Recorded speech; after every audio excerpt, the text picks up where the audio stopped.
जिले की high profile Hoshangabad विधानसभा seat से भाजपा प्रत्याशी डॉक्टर सीतासरण शर्मा के पक्ष में आरामेश चौराहे पर एक बड़ी आम सभा आयोजित की गई, जिसे संबोधित करते हुए पार्टी की स्टार प्रचारक एवं केंद्रीय मंत्री स्मृति ईरानी ने कहा कि मैं तो यहाँ डॉक्टर शर्मा को जीत का टीका लगाने आई हूँ और आप सबको राम जन्मभूमि अयोध्या के रामलला मंदिर लोकार्पण में आमंत्रित करने के लिए। भारतीय जनता पार्टी के प्रत्याशी डॉक्टर सीतासरण शर्मा के पक्ष में आयोजित इस महती आम सभा को संबोधित करते हुए केंद्रीय मंत्री एवं प्रखर वक्ता स्मृति ईरानी ने कहा कि जहां जीत पक्की हो वहां बहन केवल जीत का टीका लगाने आती है। सामने बैठी महिलाओं से उन्होंने पूछा कि आपके खाते में लाडली बहना योजना का कितना पैसा आया है। महिलाओं ने जवाब दिया 1250 रूपए।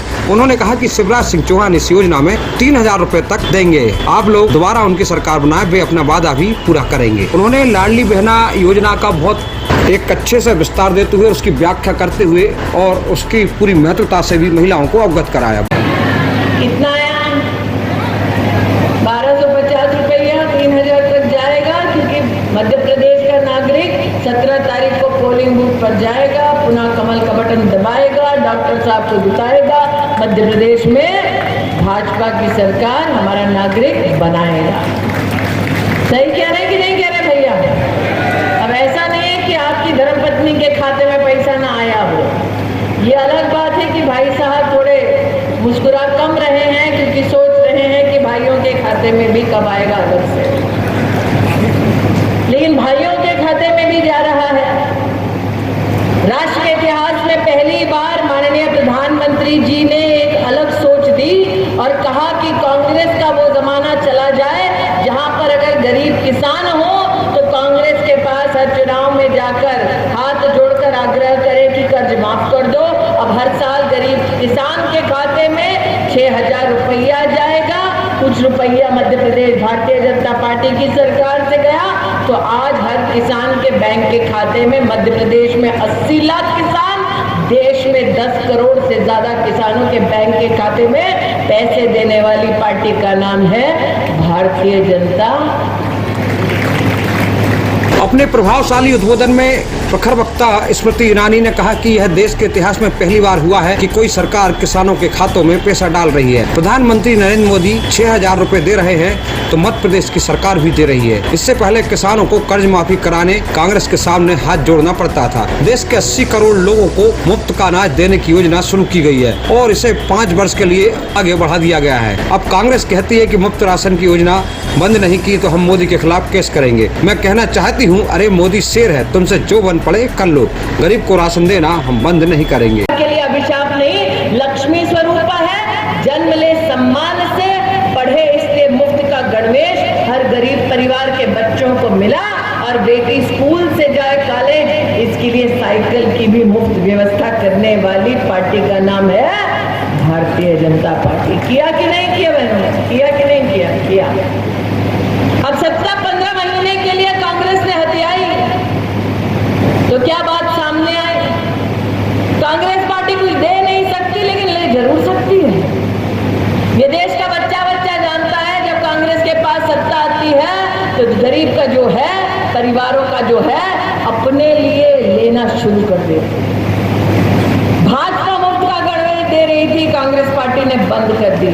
भाजपा मुफ्त की साइकिल दे रही थी गरीब की बेटी को, कांग्रेस ने बंद कर दी। स्मृति ईरानी ने कहा कि कांग्रेस तो योजनाएं बंद करती है। मध्य प्रदेश में केवल 15 माह कांग्रेस की सरकार रही और शिवराज सिंह सरकार के समय लागू की गई जनहितैषी कई योजनाओं को बंद कर दिया। सबसे बड़ी योजना संबल को बंद करके गरीबों के साथ उन्होंने अन्याय किया। कन्यादान योजना में काम नहीं किया और किसी गरीब बच्ची का विवाह तक नहीं किया। यह लोग केवल योजनाएं बंद करते हैं और भाजपा योजनाओं को चालू करती है, गरीब कल्याण की योजनाएं चलाती है। भाजपा ने लाडली लक्ष्मी योजना से प्रदेश की 40 लाख बेटियों को लखपति बनाया है। हमारे देश में, हमारे समाज में संस्कार ये है कि जब महिला पेट से हो तो गोद भराई करके घर के बड़े बुजुर्ग, मोहल्ले के लोग उसको आशीर्वाद देते हैं। देते हैं कि नहीं देते हैं? अगर आसपास किसी घर में, पड़ोसी के घर में भी शादी हो तो कम से कम हम जाकर पड़ोसी से ये भी कहते हैं, शादी में कोई काम हो बतलाना, हाथ बटाने आएंगे। कहते हैं कि नहीं कहते हैं? अगर शादी गरीब के घर में हो रही हो, बेटी का ब्याह हो रहा हो, तो समाज एकजुट हो जाता है, कहता है जितना संभव है उतनी मदद करेंगे। कोई चारपाई लाता है, कोई आने वाली बारात के लिए कुर्सी लाता है, कोई दूल्हे के लिए उपहार लाता है, कोई दुल्हन के लिए कोई उपहार लाता है। ये हमारे समाज की सभ्यता है कि नहीं है? और गरीब के घर में शादी हो तो उसका सम्मान होता है, उसकी मदद होती है कि नहीं होती? होती है ना। और गरीब की बेटी का कन्यादान सबसे बड़ा पुण्य है, सबसे बड़ा दान है।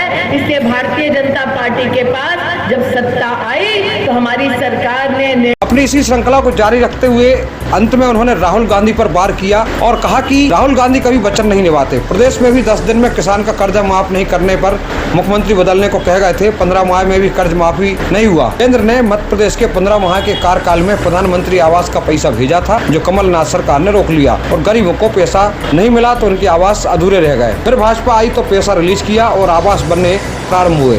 कांग्रेस सत्ता में आई तो आप लोगों को सरकार की जो योजनाएं हैं वो मिलना भी बंद हो जाएंगी। अपने इस लंबे उद्बोधन में श्रीमती ईरानी ने कहा कि यहाँ जो प्रत्याशी है वो एक डॉक्टर भी है, एक अधिवक्ता भी है और वे सभी प्रकार के मर्ज का इलाज करना जानते हैं और विकास तो उनके रग रग में समाया है।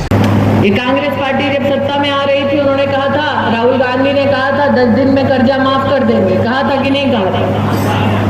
फिर पीयूष थोड़ा आक्रोशित हुआ, उन्होंने कहा दीदी 10 दिन का कर्जा माफ करने की बात कही थी, माफ नहीं किया। अरे राहुल गांधी को वचन देता है अयोध्या जी में मंदिर ना बने, इसके लिए किसने काम किया? भगवान राम का कोई अस्तित्व नहीं, ये दस्तावेज कोर्ट में किसने दिया? देखिए प्रभु राम की लीला। जिस खानदान ने लिख दिया कि भगवान का कोई अस्तित्व नहीं, आज उसी भगवान के मंदिर में कांग्रेस के बेटा बेटी घूम रहे हैं वोट मांगने के लिए। आज डॉक्टर साहब, जब आपसे मैं आग्रह करती हूँ, मांगती हूँ कि अयोध्या जी आए, फिर अमेठी भी आए, तब आपसे कहना चाहती हूँ कि इनको भी साथ लाएं। महाकाल के तो दर्शन किए नए कॉरिडोर के कि नहीं किए? किए तो अब अयोध्या जी आओ, डॉक्टर साहब को लाओ और पुण्य पाओ। आज यही निवेदन लेकर आई हूँ इस मंच से। आज जब राम भक्तों को मैं निवेदन करती हूँ कि मंदिर आए, तब उनको याद दिलवाना चाहती हूँ कि वर्षों वर्ष बीत गए। जब राम भक्त कहते रहे कि मंदिर वहीं बनाएंगे, कांग्रेस वाले पूछते रहे तारीख नहीं बताएंगे। इसलिए आज कांग्रेस को इस पुण्य धरा से कहती हूँ, तारीख बताती हूँ। तारीख क्या? तारीख क्या? तारीख है 22 जनवरी। तारीख है 22 जनवरी और राम भक्त कह रहे हैं मंदिर वहीं बन रहा है, मोदी बनवा रहा है, राम भक्त आ रहे हैं। आवाज में बोले, क्योंकि अगर गला खराब है तो डॉक्टर साहब हाजिर हैं। अगर माँ भारती की वंदना करने में कांग्रेस कोई आरोप लगाती है तो वकील साहब उपस्थित हैं। तो अगर ना गला खराब है ना मन खराब है और अगर बुलंदी से माँ भारती के प्रति श्रद्धा है, आदर है, तो बोलो भारत माता की। इस महती आम सभा को संबोधित करते हुए भाजपा प्रत्याशी डॉक्टर सीतासरण शर्मा ने कहा कि केंद्रीय मंत्री श्रीमती स्मृति ईरानी ने अमेठी से न सिर्फ राहुल गांधी को हराया बल्कि उनको उत्तर प्रदेश छोड़ने को मजबूर कर दिया। अब हमें कांग्रेस को भारत छुड़वाना है।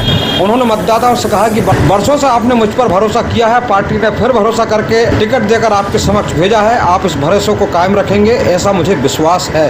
जब से प्रदेश में भाजपा आई तभी से विकास प्रारंभ हुआ है। मैं दिग्विजय सिंह के शासनकाल में भी विधायक रहा हूँ, तब न सड़कें थी और न बिजली।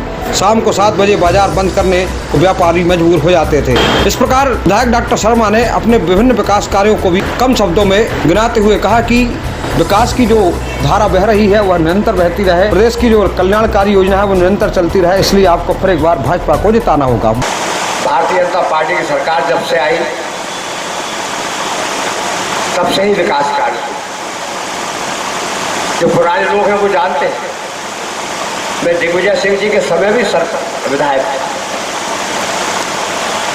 हम लोग रोज सड़कों पर आंदोलन करते थे बिजली के। तो विवेक मालवीय जी बैठे होंगे उधर या बीच में ही होंगे कहीं।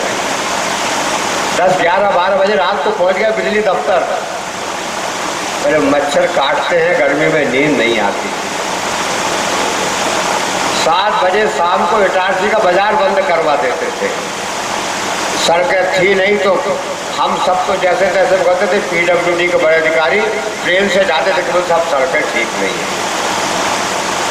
2003 के बाद प्रदेश में विकास की एक नई इबारत लिखी गई। न केवल इंफ्रास्ट्रक्चर अधोसंरचना का विकास हुआ, सड़कों का हुआ, बिजली का हुआ, अस्पताल का हुआ, 6 करोड़ की लागत से बनाया। सीएम राइज स्कूल के काम चालू हुए 40-40 करोड़ के। शिक्षा का हुआ, कॉमर्स का कॉलेज बन गया। तो भारत के प्रधानमंत्री नरेंद्र मोदी जी की आयुष्मान योजना आ गई तो 5-5 लाख रुपए का इलाज मुफ्त हो गया। और मैं एक बात बता दूं, जहां भारतीय जनता पार्टी की प्रदेश में सरकारें नहीं, उसका उदाहरण है पश्चिम बंगाल, वहां आयुष्मान योजना लागू नहीं करते। प्रधानमंत्री जी वैक्सीन बनाते हैं तो कांग्रेसी कहते हैं वैक्सीन लगवाना मत, चाहे जनता का कुछ भी हो जाए। और बाद में सबने लगवा ली। भाई और बहनों, आज हमारा नेशनल हाईवे बन गया, 1.25 घंटे में पहुंच जाते हैं। प्रखर वक्ता स्मृति ईरानी के आने में कुछ विलंब था, तो इससे पहले कुछ युवा वक्ताओं ने आज सभा को संबोधित किया, जिनमें भाजपा नगर महामंत्री राहुल चौरे, युवा सभापति नगर पालिका के मंजीत कलोसिया और राकेश यादव। इन तीनों के बड़े ही प्रभावशाली उद्बोधन रहे, जिसमें राकेश यादव ने बहुत ज्यादा प्रभावशाली रूप से अपने उद्बोधन में कहा कि कांग्रेस से कि पूछो अपने राहुल गांधी पप्पू से कि लाडली बहना किसे कहते हैं, तो कहते हैं इंदिरा जी को लाडली बहना कहते हैं, प्रियंका गांधी को लाडली बहना कहते हैं, सोनिया गांधी को लाडली बहना कहते हैं। मैं गर्व के साथ कहता हूं, भारतीय जनता पार्टी का कार्यकर्ता होने के नाते, एक पार्षद होने के नाते, कि डॉक्टर साहब से जब पूछा जाता है कि लाडली बहना किसे कहते हैं, तो बेटे कहते हैं सामने बैठी है बहनों को लाडली बहना कहते हैं। मजदूरी करने वाले को लाडली बहना कहते हैं। घरों में झाड़ू पोछा लगाने वाली माताओं बहनों को लाडली बहना कहते हैं। मजदूर के हर घर के बहनों को लाडली बहना कहते हैं। अंत में स्मृति आम सभा का आभार नगर पालिका के अध्यक्ष पंकज चौरे ने व्यक्त किया। इस चुनाव की सभा में संबोधित करने केंद्रीय मंत्री श्रीमती स्मृति ईरानी जी इस कार्यक्रम में हमारे क्षेत्र के लोकप्रिय विधायक और वर्तमान प्रत्याशी डॉक्टर सीताशरण शर्मा जी, सम्मानित मंच और उपस्थित सभी कार्यकर्ता बंधु, नागरिक बंधु, आप बड़ी संख्या में यहाँ आए। निश्चित रूप से ये दिखाता है कि भारतीय जनता पार्टी के प्रत्याशी डॉक्टर सीताशरण शर्मा जी के प्रति आपका स्नेह कितना है और आने वाले समय में आप प्रचंड मतों से भारतीय जनता पार्टी के प्रत्याशी डॉक्टर सीताशरण शर्मा जी को विजय बनाएंगे। आप सभी का बहुत बहुत धन्यवाद। उपरोक्त सभा में बड़ी संख्या में शहर व आसपास गांव के भाजपा के कार्यकर्ता और नेता और कुछ शहरवासी मौजूद रहे। Bureau report Itarsi.